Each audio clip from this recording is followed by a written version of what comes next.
Bonjour, je suis Gaël Châtelain-Berry, bienvenue sur mon podcast Happy Work, le podcast qui va vous aider à mieux vivre votre quotidien au travail. Cet épisode est un petit peu particulier puisque j'ai décidé que chaque mois, à partir d'aujourd'hui, j'aurai un invité de marque qui va partager sa vision du monde de l'entreprise et du bien-être au travail. Pour cette première, j'ai choisi d'échanger avec l'un des patrons les plus significatifs du monde des médias, Thierry Jadot. Bonjour Thierry Jadot. Bonjour. Alors Thierry, vous êtes diplômé de Sciences Po et d'HEC. Vous dirigez depuis 2012 un des principaux groupes de communication intégrés français, Dentsu Aegis Network France, Turquie et MENA, filiale du géant japonais Dentsu. Après un parcours qui vous a mené de l'Amérique latine, pour Peugeot, Citroën et une filiale du groupe Havas à Buenos Aires, vous m'arrêtez dès que je me trompe. Mondadori en France, vous avez été éditeur de plusieurs magazines, puis vous avez dirigé une filiale du groupe Publicis. Et maintenant, vous voilà, vous êtes donc CEO de Dentsu Aegis Network France, Turquie et MENA. Vous êtes également maître de conférence à Sciences Po Paris, membre de l'Institut Montaigne et du Conseil d'administration de Médiamétrie. Vous mettez depuis plusieurs années votre savoir-faire au service de l'éducation, la culture et la santé. Vous avez consacré de nombreux travaux à la transformation numérique et son impact sur les entreprises et institutions, dont les essais L'été numérique, publié en 2014, et La fin des rentiers en 2016. Vous êtes enfin passionné de photographie et avez même fait 2 expositions en 2016 et 2018. Bref, un parcours quelque peu impressionnant. Et ce que je me demande toujours face à des personnes comme vous, c'est 1, comment vous avez le temps, et 2, vous qui avez un parcours si rempli, que représente votre activité professionnelle pour vous ? D'abord, je crois que l'éclectisme est nécessaire pour faire bien mon métier. Donc j'ai besoin notamment de la photographie et d'être connecté au monde. C'est pour ça que j'aime m'occuper de pays étrangers, pour pouvoir bien faire mon travail ici en France. Est-ce que c'est une demande que vous avez aussi vis-à-vis de vos collaborateurs qui soient curieux, justement ? C'est intéressant parce que je pense que mes collaborateurs, souvent, en particulier aux managers, quand je veux leur donner un conseil sur la façon dont il faut recruter, je leur dis recrutez des gens intéressants. Parce que si vous recrutez des gens intéressants, vous recrutez des gens intéressés. Et les gens intéressés sont curieux. Et comme par hasard, on a besoin dans nos organisations de gens qui collaborent. Et quand on est curieux de la culture de l'autre, de l'expertise de l'autre, alors on collabore mieux. Et les idées qui émanent de cette collaboration sont sans aucun doute plus innovantes et plus efficaces. Vous êtes le genre de personne qui va regarder la rubrique activités diverses sur un CV plutôt que le diplôme. Je pense que si vous prenez LinkedIn par exemple, en quelques minutes, vous avez les expertises, je dirais, professionnelles de la personne qui vous intéresse. Avec quelques références, vous arrivez à croiser effectivement ses savoir-faire. Et en revanche, c'est dans le one-to-one, dans la conversation que vous allez, et dans l'expérience de vie. Et l'expérience de vie, c'est pas juste avoir souffert ou pas souffert ou avoir vécu à l'étranger. Il y a des gens qui sont passionnés par des activités sportives et qui sont extrêmement intéressants parce que intéressés par l'autre. Moi, c'est ça que je recherche dans les talents que je recrute et c'est le conseil que je donne à mes collaborateurs. Est-ce que vous pensez que la perception que les salariés ont de leur travail a évolué depuis quelques années ? Je dirais que oui, très significativement en fait. Parce que déjà, vous voyez arriver dans les organisations des générations qui sont mieux formées. Je crois qu'en 30 ans, le nombre de bacheliers est augmenté par 2,5. Donc on voit bien que les gens sont mieux formés, sont plus diplômés qu'ils ne l'étaient. Qu'on est dans des organisations où l'équilibre générationnel a été bouleversé parce que les sachants, c'était ceux qui avaient de l'expérience dans l'entreprise et ceux qui arrivaient dans l'emploi, ils ne savaient pas grand-chose. Aujourd'hui, on voit bien que les nouveaux arrivants, ils ont une maîtrise notamment des outils numériques qui font qu'ils sont aussi des sachants. Et ça bouleverse l'équilibre à l'intérieur des entreprises.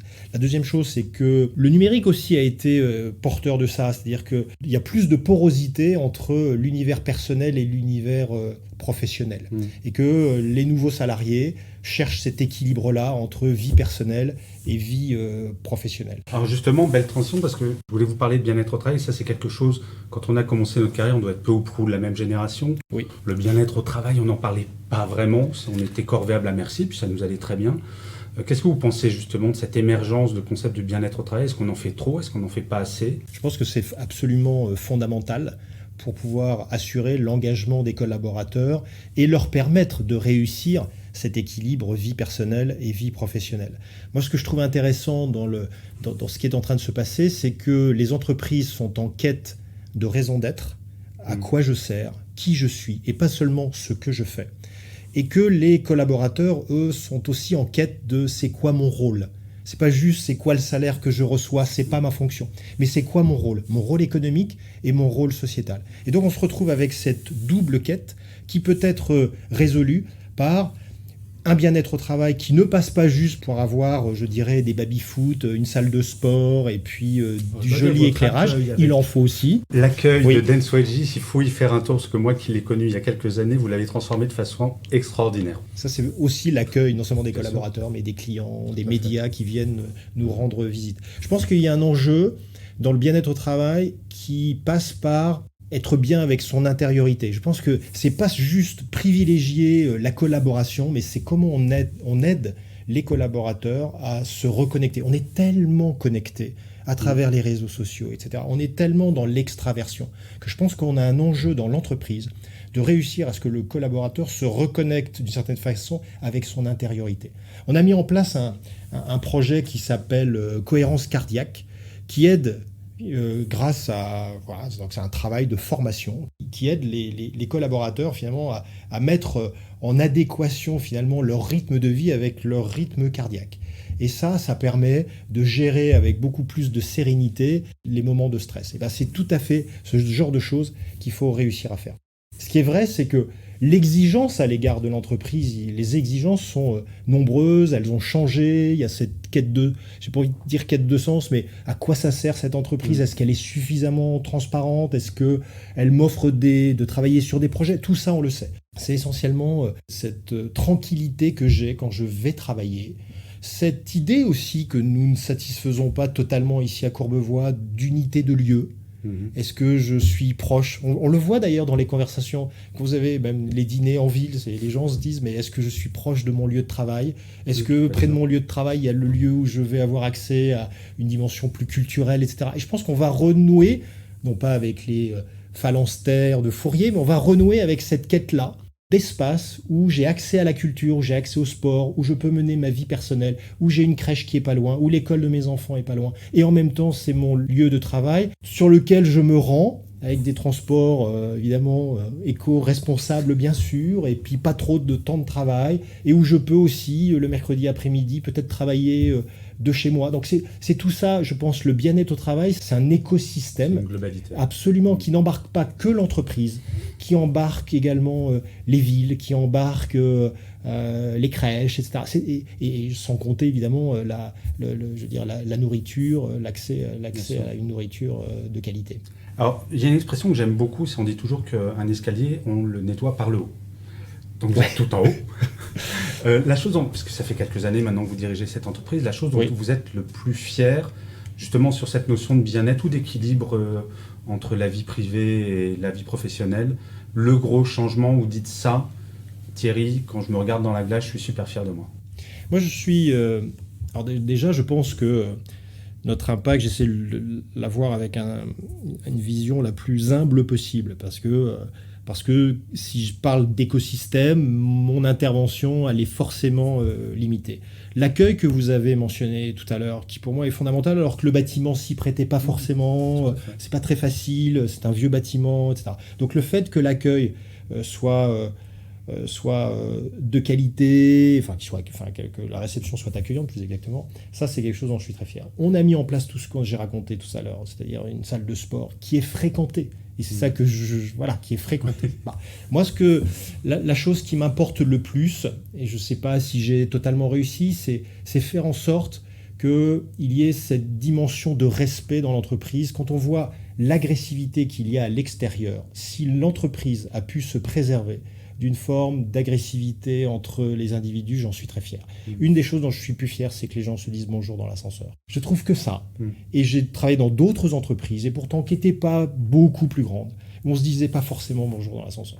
Eh bien moi, cette qualité-là de la relation, qui veut dire du respect, de la bienveillance si on veut, et qui derrière se traduit par une qualité de la collaboration meilleure, eh bien ça, j'en suis absolument fier. Une question qui n'était pas prévue, mais je suis obligé de vous la poser. Est-ce que, pour un président, il faut la durabilité ? Et c'est peut-être cette durabilité qui vous a permis d'imposer votre façon d'être, parce que je crois profondément qu'une entreprise ressemble à son patron, petit à petit. Et plus le patron reste longtemps, plus ça diffuse? Qu'est-ce que vous en pensez? Je pense que vous dites une chose qui est en filigrane, qui est très juste, c'est-à-dire que je pense, et c'est d'ailleurs parmi les conseils que je donne aux dirigeants d'entreprise, les entreprises ont besoin d'être incarnées. Parce que non seulement elles ont besoin d'une raison d'être, il y a tout un tas de dispositifs juridiques qui vont faire la loi Pacte, etc., qui vont permettre aux entreprises d'écrire et de faire cette introspection pour écrire leur raison d'être. Mais en plus de ça, dans un monde qui se dématérialise, etc., où les formes de salariat ou de relations professionnelles seront plus 100% du salariat, justement, avec des startups, avec des gens qui travaillent chez eux, eh bien, je pense que ces entreprises ont besoin d'être incarnées par un ou des dirigeants.